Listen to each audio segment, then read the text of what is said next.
This is Daily Armenia, CivilNet's daily news digest.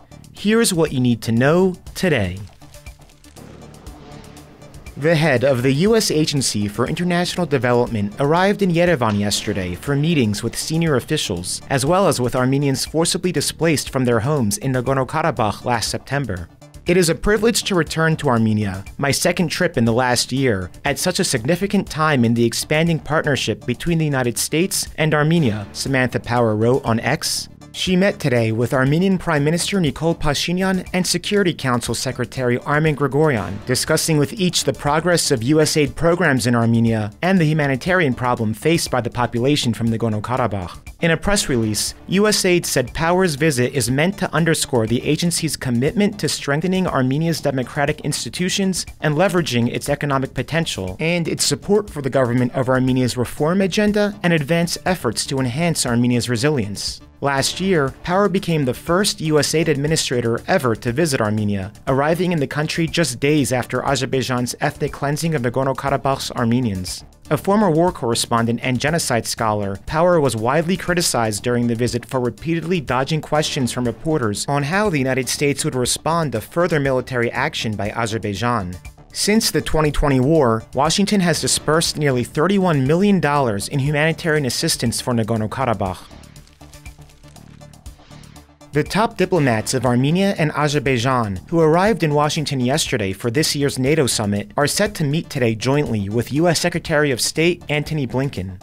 Foreign Ministers Ararat Mirzoyan of Armenia and Ceyhun Bayramov of Azerbaijan are among representatives of more than 24 countries invited to this year's summit, and the U.S. has repeatedly stated in recent weeks it is hopeful that a normalization deal will be struck in the near future. Mirzoyan met separately with Blinken yesterday to discuss U.S.-Armenia relations and regional issues. Mirzoyan and Bayramov last met for negotiations in May in Almaty, Kazakhstan. There were no public indications of any progress toward a deal after those talks. Since the beginning of the year, Azerbaijani President Ilham Aliyev and other senior officials in Baku have repeatedly called on Yerevan to remove references to Nagorno-Karabakh from its constitution before normalizing relations. Last week, Pashinyan indicated he is also in favor of overhauling the constitution, but has so far not said exactly what he would like to see changed.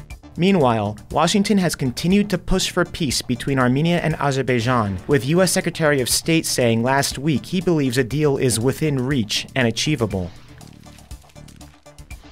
The United States will seize a Los Angeles mansion belonging to the family of former Armenian official Gagik Khachaturyan and may transfer some of the proceeds of the property's future sale to the Armenian government, the U.S. Justice Department announced yesterday. In a statement, the agency said it had reached a settlement agreement in the 2-year civil forfeiture case, allowing it to take over the more than 30,000 square foot, 11-bedroom, 27-bathroom estate in LA's upscale Holmby Hills neighborhood. The government then plans to sell the property at the highest obtainable market price and retain 85% of the net proceeds of the sale, with Khachaturyan's family keeping the remainder. The money the U.S. government makes may then be transferred, in part or in full, to the Armenian government. We intend to recommend transfer of some or all of the forfeited proceeds to the Republic of Armenia, the Justice Department said, without elaborating. The sprawling mansion, estimated now to be worth some $63.5 million, was purchased in 2011 by a trust benefiting Khachaturyan's sons, with loans provided by Sedrak Arustamian, an Armenian businessman with known links to Gagik Zarukyan,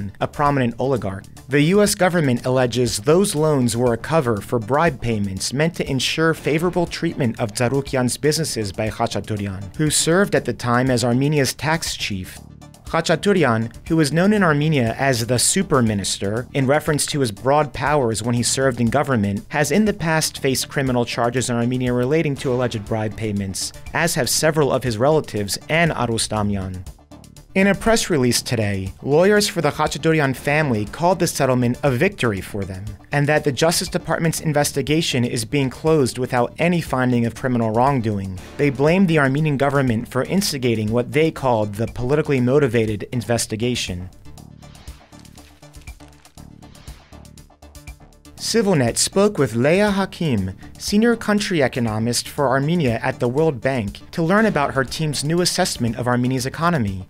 She discusses why Armenia lags behind its peers in job creation, job quality, and job distribution.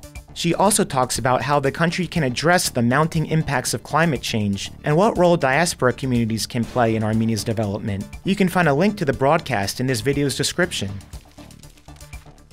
And finally, the CivilNet number of the day is 389,000.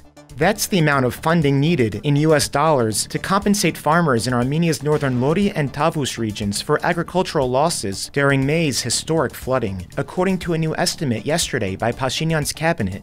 Days of strong rainstorms in late May caused rivers across northern Armenia to overflow their banks, sweeping away bridges and roads, inundating nearby communities, and killing at least 4 people. Cleanup efforts continue. And as always, please follow CivilNet for the latest news and independent reporting from our contributors on the ground here in Armenia.